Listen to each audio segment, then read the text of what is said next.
क्या आप higher education के सपने देख रहे हो लेकिन पैसों की चिंता सता रही है? एपी सोच रहे हो कि आप अपने एकेडमिक एस्पिरेशंस के साथ आने वाले फाइनेंशियल स्ट्रेन को कैसे मैनेज करोगे? एपी अकेले नहीं हो। बहुत स्टूडेंट्स और पेरेंट्स आईएसएस डिलेमा को फेस करते हैं, लेकिन एक सोल्यूशन है जो आपके लिए परफेक्ट हो सकता है। शिक्षा ऋण, यानी कि एजुकेशन लोन्स, नेशनलाइज्ड बैंक से। शिक्षा ऋण आप जैसे स्टूडेंट्स को उनके एजुकेशनल ड्रीम्स और फाइनेंशियल लिमिटेशंस के बीच का गैप ब्रिज करने में हेल्प करने के लिए डिजाइन किया गया है। ये लोन सिर्फ ट्यूशन फीस ही नहीं, बल्कि बुक्स, हाउसिंग और स्टडीज अब्रॉड के लिए ट्रैवल एक्सपेंसेस जैसे बहुत सारे एक्सपेंसेस कवर करते हैं।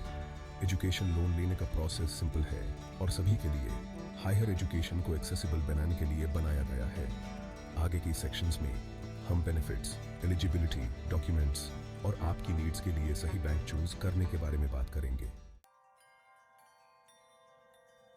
एजुकेशन लोन सिर्फ फाइनेंशियल एड नहीं है, ये आपके फ्यूचर में इन्वेस्टमेंट है। सबसे बड़ा एडवांटेज ये है कि आप बड़े एजुकेशनल कॉस्ट्स कवर कर सकते हो जो अफोर्ड करना मुश्किल हो सकता है। इसका मतलब है कि आप बिना कॉम्प्रोमाइज किए अपनी पढ़ाई कर सकते हो। शिक्षा ऋण का एक और बड़ा बेनिफिट है नेशनलाइज्ड बैंक्स द्वारा दिए जाने वाले लो इंटरेस्ट रेट्स।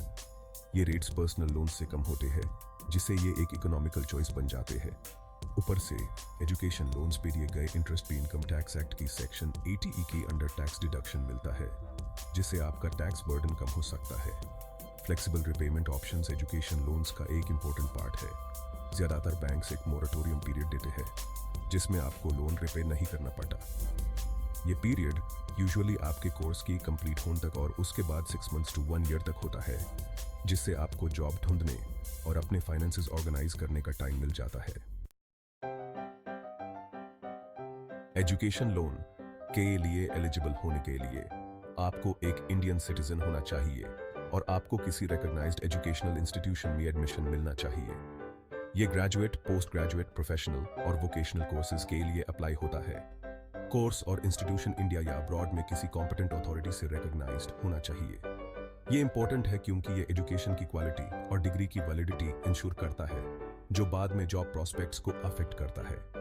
ज्यादातर बैंक्स को एक को एप्लीकेंट की भी जरूरत होती है, जो पेरेंट, गार्डियन या स्पाउस अगर मैरिड है हो सकता है। को एप्लीकेंट का क्रेडिट हिस्ट्री और financial stability loan approval process को इन्फ्लुएंस कर सकता है, इसलिए एक ऐसा को एप्लीकेंट होना इंपॉर्टेंट है जो बैंक के क्राइटेरिया को मीट करता हो।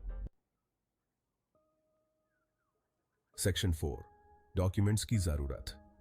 शिक्षा ऋण के लिए अप्लाई करते टाइम आपको कुछ डॉक्यूमेंट्स देने होंगे। सबसे इंपॉर्टेंट डॉक्यूमेंट एक फील्ड लोन एप्लीकेशन फॉर्म है, जिसमें आपकी पर्सनल और एजुकेशनल डिटेल्स होती है। फॉर्म भरते टाइम ध्यान से और सही इंफॉर्मेशन भरे ताकि प्रोसेसिंग में कोई डिले ना हो। आपको अपने एकेडमिक रिकॉर्ड्स भी देने होंगे, जिसमें प्रीवियस एग्जाम्स की मार्कशीट्स और सर्टिफिकेट्स होंगे। ये डॉक्यूमेंट्स आपकी एकेडमिक अचीवमेंट्स और कंसिस्टेंसी का प्रूफ होट है, जिससे बैंक को आपके एजुकेशन के प्रति कमिटमेंट का पता चलता है। साथ ही को एप्लीकेंट के इनकम प्रूफ जैसे सैलरी स्लिप्स, टैक्स रिटर्न्स और एम्प्लॉयमेंट डिटेल्स और आधार कार्ड, पैन कार्ड और पासपोर्ट जैसे आइडेंटिफिकेशन डॉक्यूमेंट्स भी चाहिए होते हैं। ये डॉक्यूमेंट्स रिपेमेंट कैपेबिलिटी असेस करने में हेल्प करते हैं, जो लोन अप्रूवल के लिए इंपॉर्टेंट है। सेक्शन 5, सही बैंक चूज करना और अप्लाई करना। सही बैंक चूज करना बहुत इंपॉर्टेंट है। अलग अलग बैंक्स को उनके इंटरेस्ट रेट्स, प्रोसेसिंग फीस और कस्टमर रिव्यूज के बेसिस पे कंपेयर किए। वेबसाइट्स और फाइनेंशियल एडवाइजर्स आपको इनसाइट्स और कंपैरिजंस दे सकते हैं, जिससे आप एक इन्फॉर्म्ड डिसीजन ले सकते हो। एक बार आपने बैंक चूज कर लिया तो नियरेस्ट ब्रांच विजिट करें अपनी नीड्स डिस्कस करने के लिए और उनके स्पेसिफिक प्रोसेसेस समझने के लिए। हर बैंक के रिक्वायरमेंट्स या बेनिफिट्स थोड़ा अलग हो सकते हैं, जो आपके डिसीजन को इन्फ्लुएंस कर सकते हैं। एप्लीकेशन फॉर्म केयरफुली भर और रिक्वायर्ड डॉक्यूमेंट्स के साथ सबमिट करें। बैंक आपके एप्लीकेशन को प्रोसेस करेगा, बैकग्राउंड चेक करेगा और अगर सब कुछ सही है तो आपका लोन अप्रूव कर देगा। प्रोसेस को स्मूथ बनाने के लिए रेगुलर फॉलोअप्स करते रहे। सेक्शन 6, कंक्लूजन और कुछ और टिप्स। एक नेशनलाइज्ड बैंक से एजुकेशन लोन लेना एक सिंपल प्रोसेस है जो हायर एजुकेशन के फाइनेंशियल बर्डन को कम कर सकता है। सही प्रिपरेशन और रिक्वायरमेंट्स की अंडरस्टैंडिंग के साथ एपी एप्लीकेशन प्रोसेस को इजीली नेविगेट कर सकते हो। याद रखें, एजुकेशन लोन्स अब्रॉड में पढ़ाई करने के लिए भी अवेलेबल है। तो अगर आपके ड्रीम्स इंटरनेशनल है तो बैंक्स आपको सपोर्ट करने के लिए रेडी है। लेटेस्ट डिटेल्स के लिए हमेशा नेशनलाइज्ड बैंक्स की ऑफिशियल वेबसाइट्स चेक करें या बैंक ऑफिशियल से डायरेक्टली कंसल्ट करें। शिक्षा ऋण को अपने एजुकेशनल एस्पिरेशंस के लिए एक स्टेपिंग स्टोन बनाने के लिए थैंक यू। याद रखें, एजुकेशन में इन्वेस्टमेंट करना फ्यूचर में इन्वेस्टमेंट करना है।